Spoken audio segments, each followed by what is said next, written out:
皆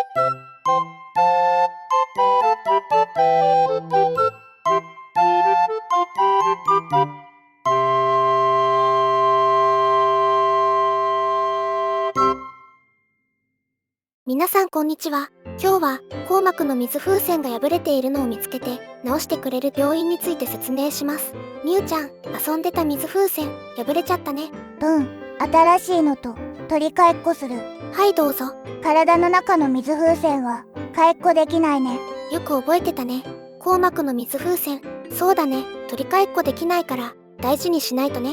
ルアは入院した時、20年ぐらい破れたままだっていう人と会ったことがあるよ。20年も大変だね。子供の時から頭が痛いのが普通だと思ってたんだって。だから元気に走り回ったことなかったって。そういう人がたくさんいて本当に心が痛むよ。本当は出せたはずの力が出せなくなっちゃうね。ルアは治ったけどね。本当にみんなもルアちゃんみたいに治ってほしいね。そのために破れてから何年も経たないうちに検査できる病院にたどり着いてほしいよ。レトちゃん、針と糸で縫ったりおのりでペタペタするって言ってたでしょ。そう、前回の動画よく覚えていたね。そうなんだけど、それは手術でお医者さんが切った時とか注射針で刺した時とか、破れている原因が先生にも分かっている時だけなんだ。目に見えないから簡単には治してもらえないんだよ。 E2D の脊髄液減少症はすぐに痛い痛いってならないからお医者さんもわかんないんだよね。じゃあルアはどうしたんだっけ？ルアちゃんも最初はドクターショッピングのような状態だったよ。ドクターショッピング？そうだよ。同じ症状について違う病院に何軒も行くことだよ。みんなの税金の医療費を使って何軒も病院に行って同じ検査や診察を繰り返すことだからやっちゃいけないことだよね。でも具合が悪いから治してくれるお医者さんを探すの当たり前でしょ。そうだよ。ただね、本当に D2D の脊髄液減少症だった場合、どんなに家から通える範囲で探し回っても多くの人は無理。治せる病院が少なすぎるんだよ。だからルアは遠くの病院に行ったの？そうだよ。家から直線で 500km 遠かったね。でもルアより遠くから来ていた人もいたよ。飛行機とか新幹線とか。みんな具合が悪いのに大変だよね。早くたくさんの病院で D2D の脊髄液減少症が治せるようになるといいね。ただそんなに遠くまで行かなくてもできることも少しはあるんだよ。なんだっけ？まずこれは家にいる時でも横になって水分をとって安静にしていること。入院している人みたいにしっかり横になって過ごして髄液が十分に流れるようにするんだ。そうすると硬膜水風船の内側のお水の圧力で破れたところが塞がるかもしれないんだって。この動画は医学的なアドバイスや診断を提供するものではありません。個々の症状や治療法については必ず医師にご相談ください。へえ、知らなかったからやれなかったね。それでどうしたんだっけ？他の病気の可能性をなくしていったよ。頭痛がするから CT や MRI でわかる限りの病気がないか見てもらったり、首が痛ければ整形外科、めまいや耳鳴りがすれば耳鼻科に行ったりしたよね。それでいろんな病院に行ったんだね。そうだね。 D2D の脊髄液減少症の症状が本当にいろいろ出てたから、それだけたくさんのお医者さんに行くことになったよ。行くのも大変だったけど、それよりどこに行ってもなんともないよとか気持ちの問題だよとか言われて嫌だったよ。嘘なんかついてなかったもん。自分が悪いように感じたよ。そうだったね。みんなみたいに思わないでほしいな。そう、いろんな病気の可能性をなくしていってる。 D2D の脊髄液減少症の検査に近づくために必要な準備をしてるって前向きに思ってほしいね。そうそう、遠くのお医者さんに行けたのは近くのお医者さんみんなに病気じゃないよって言ってもらったから。アは最後に遠くのお医者さんにお水が漏れてるよって言ってもらった時、嘘じゃなかったもんって叫びたい気持ちだったよ。そうだよね。やっと髄液の漏れを見つけてくれるお医者さんにたどり着いたんだよね。ビュアちゃんは一つ一つ違う症状で病院に行ってたから、本当のドクターショッピングではないよね。じゃあここからビュアちゃんが遠くまで行ったような検査できる病院の説明をするから難しくなるよ。みゆちゃんと風船で遊んで待っててくれるかな。わかった。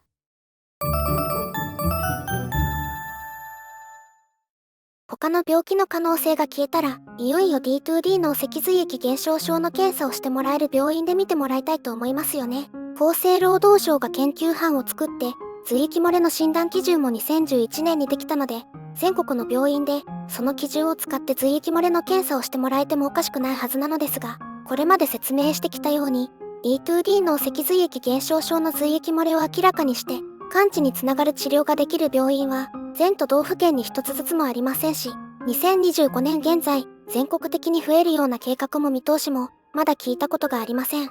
その反対に、テレビや新聞で取り沙汰されているので、知名度があるように思いますよね。知名度は確かに上がっています。でも、実態はというと、極めて少ないままです。そこにギャップがあることを、よく覚えておいてください。患者さんはテレビや新聞を見て、自分もこれかもしれない、と思って受診しますが、ほとんどのお医者さんは、D2D の脊髄液減少症の治療に取り組んでいませんし、簡単には取り組めません。どうしてそのようなギャップがあるのか、3つ紹介します。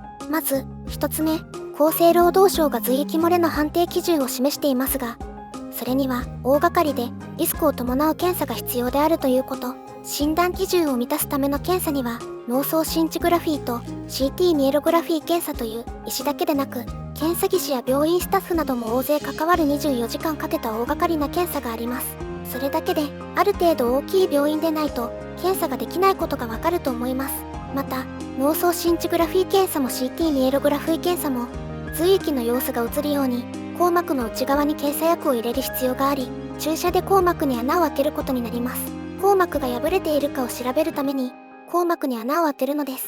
しかも、その検査結果を読み解くには、脳脊髄液減少症の高度な専門知識が必要です。脳脊髄液減少症自体、篠永医師が見つけて、2000年以降取り組み始められた、比較的歴史が浅い病気です。そのため現状、篠永先生や一般社団法人日本脳脊髄液漏出症学会に関係するお医者様たちだけが治療の経験を積まれています。このようなお医者さんたち一般には、まだ知られていない病気である上に、診断には高度な専門知識が必要なのです。だから、いくら患者さんがテレビや新聞で見たからといっても、見えない傷口を探すために、そう簡単にはどんな病院でも検査ができるというわけにはいかないのです。2つ目に、病院にとっては採算が取れないということがあります。患者さんを入院させて、大掛かりで危険を伴った検査をして、髄液漏れが見つかり、いざ、ブラッドパッチをしても、800点、8000円です。病院の経営的にはこれでは採算が取れず、D2D の脊髄液減少症治療の名乗りを上げられません。最後にこれは、すでにこちらの動画でお伝えしましたが、大事なことなのでもう一度、このように、D2D の脊髄液減少症の診断、治療ができる病院は極めて少ないのですが、脳脊髄液減少症の診療ができると回答する病院がとても多いです。その場合の脳脊髄液減少症は、ほぼ、低髄液圧症と同一視されています。髄液が漏れているという共通点がありますし、脳脊髄液減少症は医学の教科書に載っていないので、従来からある低髄液圧症と同一視されてしまうのかもしれません。確かに、検査をしてもらえば、脳や硬膜に異変が見つかって、低髄液圧症と診断されるかもしれませんし、逆に、低髄液圧症ではないと分かるのも一つの前進かもしれません。それに、単に脳脊髄液減少症の治療のブラッドパッチだけを考えれば、確かに多くの病院で実施できるので、脳脊髄液減少症の診療ができると回答しているのかもしれません。しかし、それが本当に脳脊髄液減少症の診療ができると言えるのかどうかは、訪れる患者さんが心に留めておかないといけないことだと思います。これらが認知度とは裏腹に D2D の脊髄液減少症の診断・治療ができる病院が極端に少ない理由です。もしかすると大きい病院のお医者さんに受診時に説明すると独自に取り組んでくれるかもしれません。そうした草の根的な活動が大切なのかもしれません。でも、ただでさえ忙しいお医者さんが教科書にも載っていない病気のことを考えてくれるか、今までの常識の範囲内で診断されるのか、圧倒的に後者の方が多いのではないでしょうか。ここまで残念な理由ばかりお話ししてきましたが、D2D の脊髄液減少症について前進と言えることもありますので、コメント欄に書いておきます。皆さんも他にもありましたらコメント欄で教えてください。では、他のすべての病気の可能性がなく、いざ D2D 脳脊髄液減少症を見てもらうためにどこの病院に行けばいいのかということですが、いろいろと問題があるのでここでお伝えすることができません。ただ、お困りの方は読売新聞の医療ルネサンスに脳脊髄液減少症も特集が組まれており、問い合わせ先も掲載されていましたので、ご参考にされるのがいいと思います。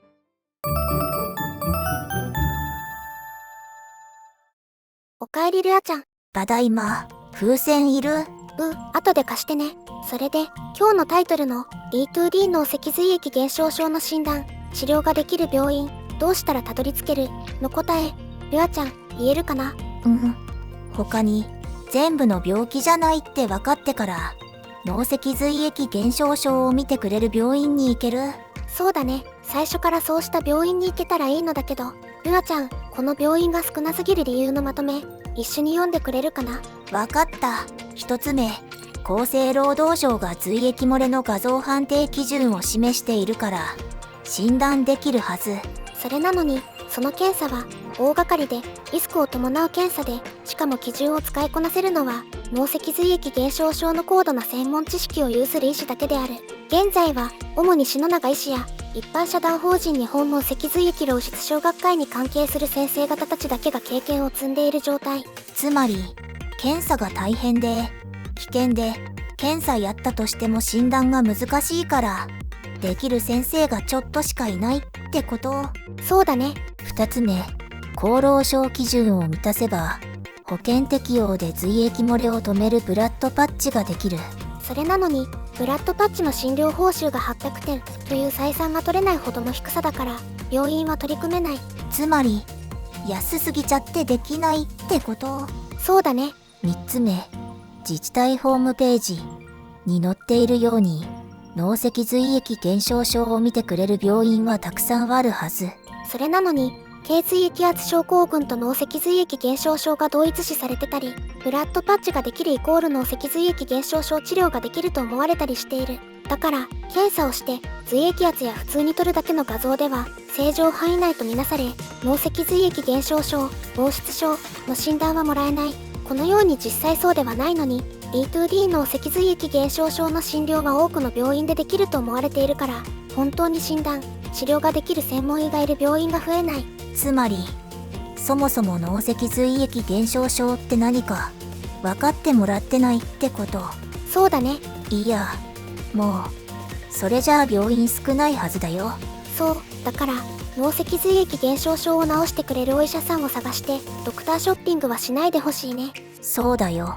でもルアが最後に治してくれた病院にたどり着いたみたいにするにはどうしたらいいの？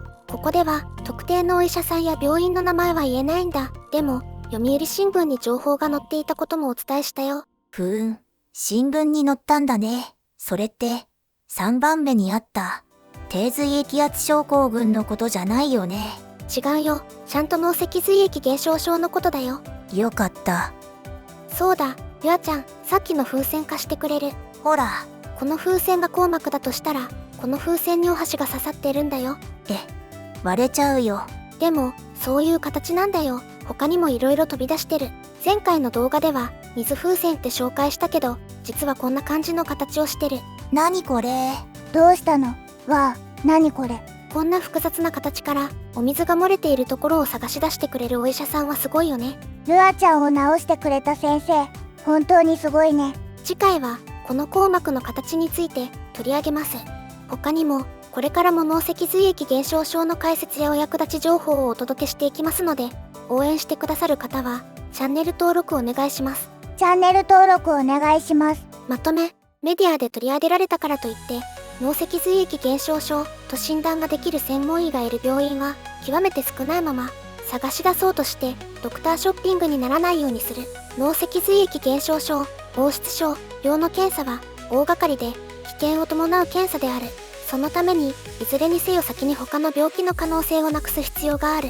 それでもお困りの時は、読売新聞医療ルネサンス、脳脊髄液減少症の今、全6回のご一読を。